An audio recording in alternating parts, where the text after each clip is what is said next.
Kuniambia kwamba kuna kitu maybe kinapaganiona kama madini, kama vile kwa mfano maybe tuseme kwamba hii vita maybe vinaletwa kwa sababu maybe kuna mafuta, rasilimali, yani there's nothing you guys are fighting for. Resources. Maybe no resources you're fighting for. This is not about land. People have got it completely wrong.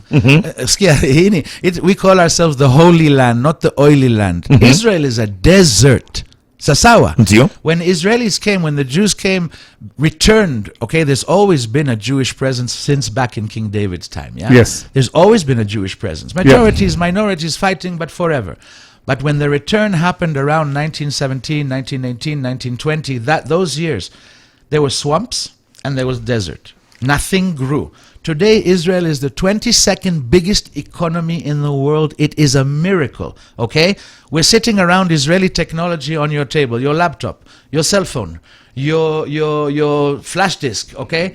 All invented in Israel, okay? The research and development centers for Apple, for Google, for Microsoft, for Facebook, for Meta, all of them exist in Israel. The people who created LinkedIn, Facebook, Meta, senior technology, all Israelis, okay?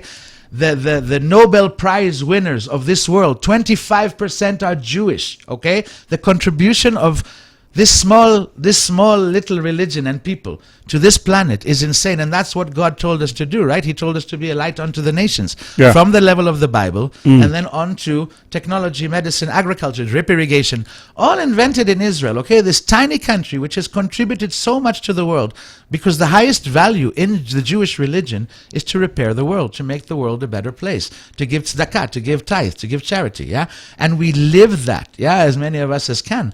But all of this, incredible contribution facing at the same time unexplained hatred towards the Jewish people, stemming back to the days of my grandfather, whose family was killed in the Holocaust, and my grandmother, whose sister was shot in the streets by the Nazis in Russia when they came. Yeah. And we come from a history of persecution and pain and somebody corrected me this week when I said that the most persecuted people in history were the Jews when they killed 6 million, and somebody corrected me that King Leopold in Congo had killed 10 million Africans, and I stand corrected because that's it doesn't make the 6 million less bad, but but it's not a competition. That's terrible and that's terrible. Okay. Yeah? But at the end of the day, a people who forever have been persecuted, and if you see now, for me, again, to be honest, I saw what happened October 7th, and I have first-hand accounts from friends who were there fighting. We know people who were kidnapped. We know people who were dead. We know people who are injured. Israel's, we know so many people. It's such a small community. One happens to someone, it's 2 times removed, everybody. Yeah. And we know so many people who are hurt, and instead of being allowed to just mourn this terrible thing and then stand up and defend ourselves, you're seeing demonstrations across the world against us as if we did something bad. I mean, you're hearing people and organizations like the head of the UN saying it didn't happen in a vacuum. Yani, you had it coming to you. Kwenda uko, who has something like that coming to you?